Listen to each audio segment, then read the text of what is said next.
Hey guys, it's Miss Dubs again. I was wanting to go through some dimensional analysis finally.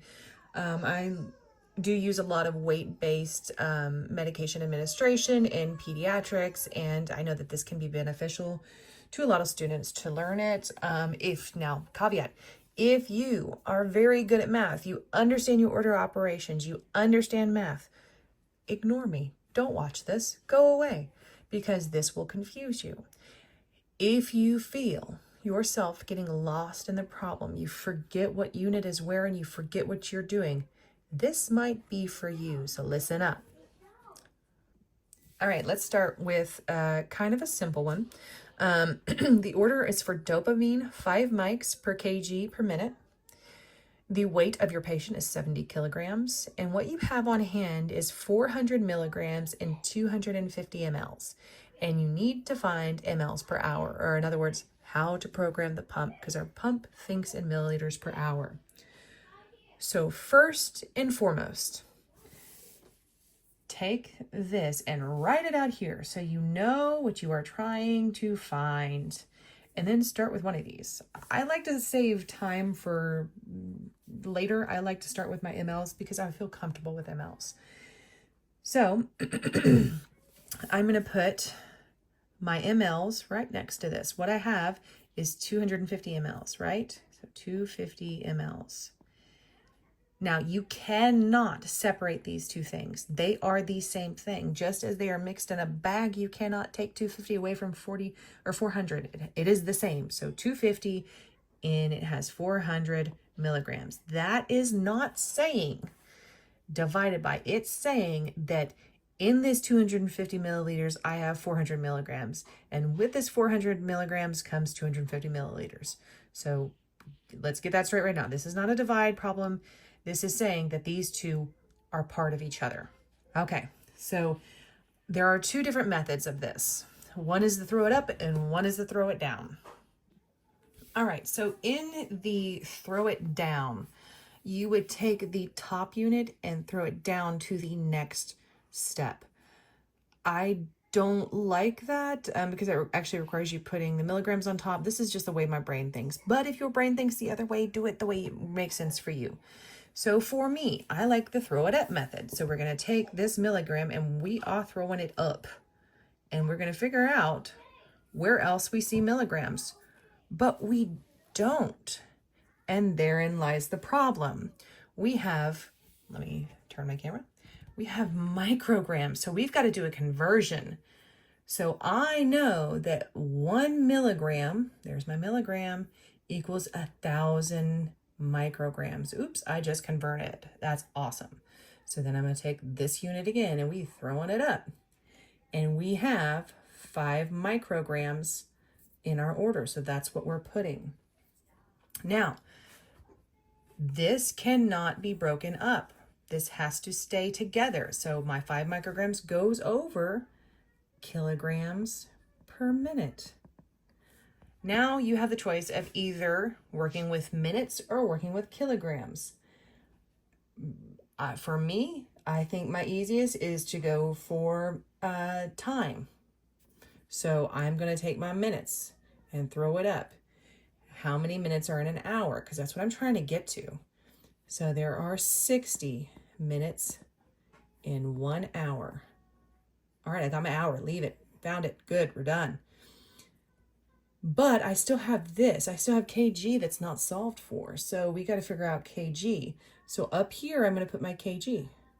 And my kgs are 70. So 70. Am I leaving that blank? Well, no, because I don't want it a 0. Something over 0 is 0. I want to put it over 1 because anything over 1 is the same thing. It's 1. 1 over 1 is 1. 2 over 1 is 2. 70 over 1 is 70. All right. So we have all our plugs, right? Let's make sure that we have everything figured out the way we need to.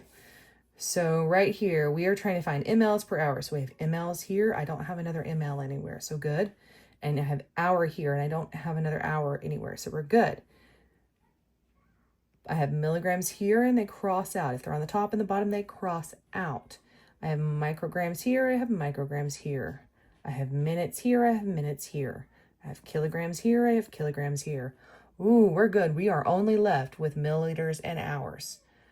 Okay, take a deep breath because we are almost done. We are going to take 200. We're going to take all the numbers on the top. So, or I'm sorry, 250 times 1 times 5 times 60 times 70. And we're going to put that over 400 times 1,000 times 1 times 1. So we are multiplying everything on top and then multiplying everything on bottom.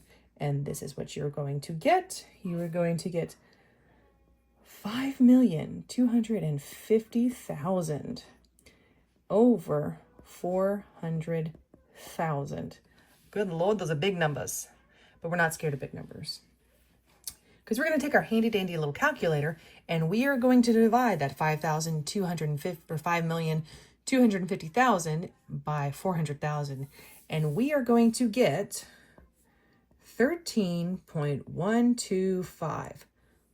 13.125 what? That's why we wrote this over here so we don't get lost. We know what we're trying to find. That is 13.125 mLs per hour. That's how we're going to program the pump. But is it? Does that pump think in that precise of a number? It can, depending on what pump you have. So look back at the question when it's on an NCLEX or anything like that, and make sure you are rounding to the correct spot. If it says to the 10th spot, right there, it's going to be 13.1 because the 2 is under 5. We don't go up. We stay where we're at. If it says hundredths right here, it's going to be 13.13 because this number here is 5 or higher, so that number goes up 1. If it says to the nearest whole number, which is right here, it is going to be 13 mLs per hour because the number behind it is less than 5. We stay the same. That is how we're programming our pump. Yay, you did it. Did you figure it out? All right, friends. We figured it out doing dimensional analysis.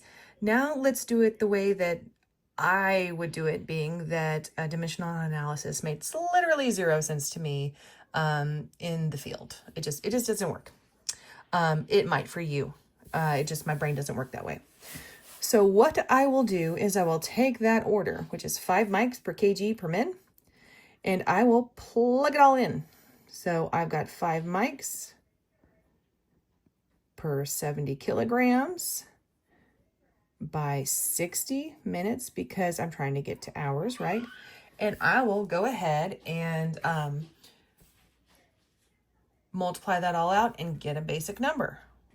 All right, so I multiply those all up, and I also wanted to make sure you are aware. This is not saying divide. This is a word problem. It says that you are going to take that 5 micrograms, and for every kilogram that you have, you're going to have 5 micrograms. So you're multiplying and you're multiplying. So you're going to take 5 and multiply by 70 and multiply by 60. And the answer is 21,000. 21,000 what? Micrograms per hour. Ooh, we're close, right? Because we want milliliters. We're close. We're getting there. We got the hour at least. Then I'm going to take what I have on hand. And I have 400 milligrams over 250 ml. So 400 milligrams over 250 mLs. And I'm going to set up a proportion because I understand this. I know that I want this many micrograms. So in order to get that many micrograms, I want to see what I have to do to this to get there. So 21, 1, 2, 3 micrograms. And this is what I'm solving for. Well, crud, guys. I have milligrams and micrograms. That doesn't equal. They're not speaking the same language. I need either this to say milligrams or I need this to say micrograms. And which one's going to be easier for me to go back and forth with? So let's do our kittens hate dogs because dogs can't meow. And on this one, I'm right here and I'm trying to get here, or vice versa. So I think taking 21,000 and making it milligrams is going to be the easiest way for me to go forward. So I'm going to move 1, 2, 3 places to the left with that decimal point. Okay, I think that the micrograms is going to be easiest for me to go and convert. So I need my handy dandy little kittens hate dogs. So kittens hate dogs because dogs can't meow. XMN. So we are going from milligrams over here to micrograms. So 1, 2, I'm going to move my decimal space. If I'm going from micrograms trying to get to milligrams, I'm going to move it this way, right? 1, 2. So I'm moving 1, 2. So now let me get my handy dandy eraser. Now I have 21, 0 micrograms. I have 210 micrograms now because I converted it. Does that make sense? I simply wanted to get from micros or from micros to millis, and I had to move 2 spots, so I moved that decimal spot 2 spots. Very simple.